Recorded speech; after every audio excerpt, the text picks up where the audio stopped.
Vox Voidcraft did not intend to buy a starship. He intended to buy 3 replacement data cables, a portable translator unit, and something warm that did not taste like regret.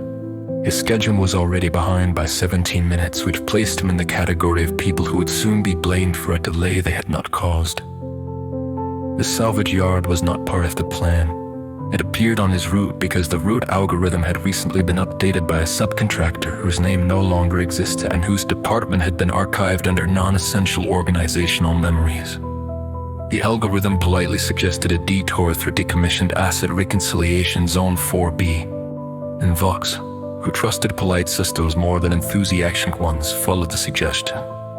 Zone 4B was a wide, windswept field filled with ships that had once been introduced at ceremonies. They stood in long, quiet rows, their hulls marked with faded insignia, missing panels, and ceremonial names that had not been spoken in years. Some were warships that had outlived their wars, others were luxury cruisers that had outlived their owners, all of them were officially finished. Vox walked between them slowly, hands in his coat pockets, reading plaques that promised excellence, legacy, and eternal service. None of them looked particularly convinced. Then he saw U.S.T.Y. The letters on the hull were still gold, though scratched and dulled by time. Universal Star Transit Yacht. Below them, stamped in red ink that had been applied with firm disappointment, was a single word. The ship was not broken. It was not impressive. It was simply tired, not the tiredness of damage, but the tiredness of something that had waited for a long time while the future walked past. Vox stopped.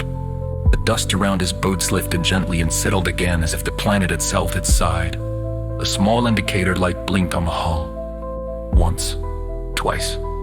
"Do you require assistance?" the ship asked, in a voice that sounded like it had learned politeness before it learned sarcasm.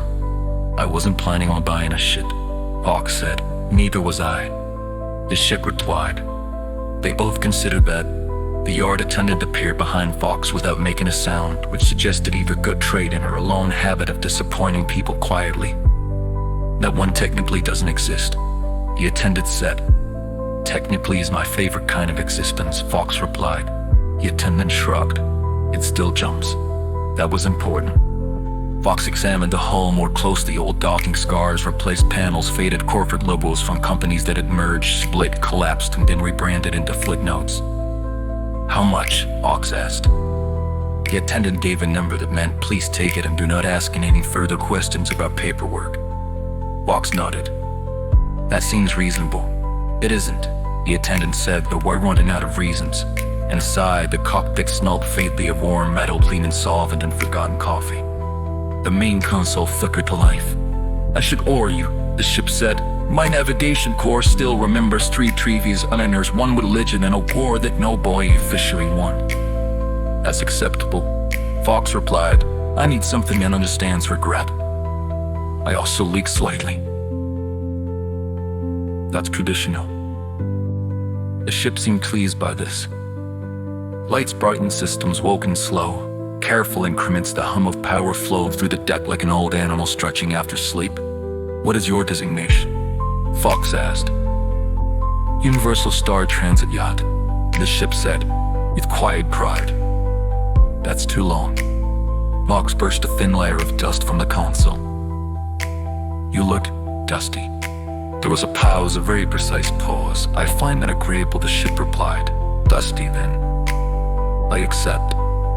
Vox signed the ownership forms on a terminal that apologized 3 times before accepting his biometric signature. The attendant stamped the transfer documents with a device that looked older than several governments.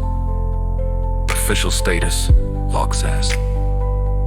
"Decommissioned," the attendant said. "Practical status?" "Apparently disappointed." Vox nodded. "I've worked with worse." He boarded properly a few minutes later, placing his coat on the back of the pilot seat and setting his mug in the only cup holder that did not immediately crew test. "Destination?" Dusty asked. "Anywhere that still sells replacement cables," Vox said. Your optimism was refreshing. Dusty began powering the jump coils. The coils answered slowly, not badly, not incorrectly, just carefully. "You are aware," Dusty said, "that my operational classification may result in administrative complications." "Yes.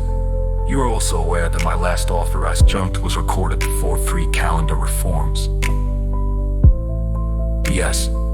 storage to proceed? Yes. There was a short silence. Then, I will attempt to exist for you, Dusty said.